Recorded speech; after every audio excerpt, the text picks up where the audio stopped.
Hello guys, welcome to another video What It Takes to Be a Monarch, DaL X Fate, by PixyTokisaki14. Chapter 7. Mending the Past POV, Artoria Pendragon.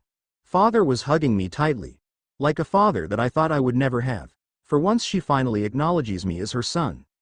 I started slightly smiling with my tears as I hugged her back. I hate being all soft like this, but at last she finally loves me like one. After a few minutes father let go of me with a small smile on his face. I can tell she has already forgiven me for betraying her. The question is, would I forgive her after all those years of ignoring me? So, now what father? I say as she offered her hand to me. I accepted it and she helped me back up. Now, we just live our lives like normal, she says while looking at me. Alright. So, is this place really heaven? No, we're still in the land of the living, she says while looking at the mess we made. We need to get out of here, she said with haste as we look up and see. Is that? That's a huge ship, and one floating too. Tisk, Ratatoskr is here. Looks like our little battle got noticed, she said while looking up to see the giant purple, white and black airship. So, what do we do? I asked her. We withdraw, for now, she replied as she transformed out of her armor. All right then, I say as I also transform out of my armor. Without my armor. I am currently wearing a black fur coat and shorts. It's revealing, yes, but I don't have other clothes to change to. Once the light died down we both went into our spirit forms and dashed out of the sight. POV, Katori Itsuka. Once I got video feed from the ground, there was nobody. The scene had a noticeable crater that was comparable to a small spatial quake. When I look more, I noticed that signs of a fierce battle had happened. Deploy cameras. Find out if they're still here, if not go search for clues.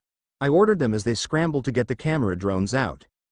I pop another lollipop in my mouth as I search for any traces of Saber. To me the whole area looks like a battlefield. I wondered what kind of creature caused this, and I know for a fact Saber was here because of the bright golden light the cameras saw earlier, but what or who was she fighting? POV. Artoria Pendragon. After we left the scene we managed to arrive in my apartment. When we got inside we get out of our spirit forms as Mordred look at her surroundings. A pretty nice place to be in, it's not like the castle that we're used to anyway, she says while laying back on the couch.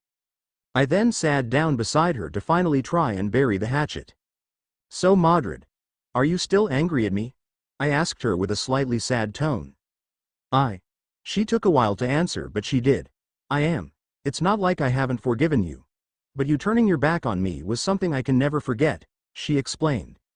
Normally Mordred is the hard-headed tomboyish knight we all know and love, but right now she is my son. God, that feels weird to say. I understand. Want to eat something? I asked while getting up to go to the kitchen. She thought for a minute. Wait, hang on, you can cook, father? She asked me with a bit of a superst tone to her voice. Yes I can. I've been in this world far longer than you are, Mordred. I say with a bit of pride in my voice. HMPH, I'll be the judge of that, any meal will do fine, she replied as I walked to the kitchen. Before I did, I turned the television on so that Mordred will get some idea in the new world we find ourselves in. Immediately her eyes darted on the screen and started watching. She's like a kid all over again. I giggled to myself as I went to fetch dinner for the two of us. After a minute of cooking, I come out with plates of rice, some beef soup and steamed fish. These are all healthy and hope she likes it. Once she smelled the food she immediately got up and sat on her chair with incredible speeds. I forgot Mordred inherited Artoria's bottomless stomach. While we were eating, Mordred is just stuffing food down her mouth hole. I try to start a conversation and see if she learned anything from the TV. So Mordred, do you have a basic understanding in the new world we find ourselves in? I asked her as she swallowed the food in her mouth down. Based on the show you made me watch, I think I have a shallow understanding of it, she replied, after which she drank some water and continued to eat their dinner. But do you know everything? I asked her as she swallowed the food in her mouth again before speaking. Well, is there something still in the mist, father? Okay, let me explain then, I said as I started explaining the spirits and the different companies that capture, kill and save spirits. That's a lot of information, she said with her head spinning. Alright, I'll leave it to you to get some rest. Tomorrow we're buying you new clothes, I said. All right father, she says as she gets ready for bed.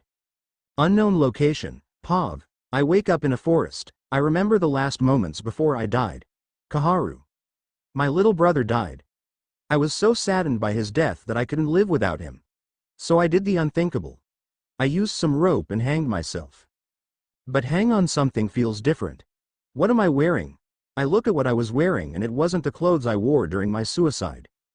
My hair was silky gray and my dress composed of blue, black and white. My stomach was exposed and when I tried to close my hands, I felt something and I grabbed it. Once I stood up I noticed I was holding a spear of some sorts. It was black with a strange design at the one end with blue accents that produces strange markings on it. I managed to find a puddle and looked to see my face. It was completely different. I looked like that one character my brother loves and had multiple figurines of. My eyes were blue and behind my head was a black crown of some sorts. Did I get Isekai'd? I asked myself, even though I am not into anime. My brother and I watched them so I am familiar with that genre. But wait a minute, was that my voice? It sounded so different. It sounded like that one character my little brother has on his mobile game. I need to find a village or city of some sorts. I said to myself as I walked towards the tree line and disappearing in sight.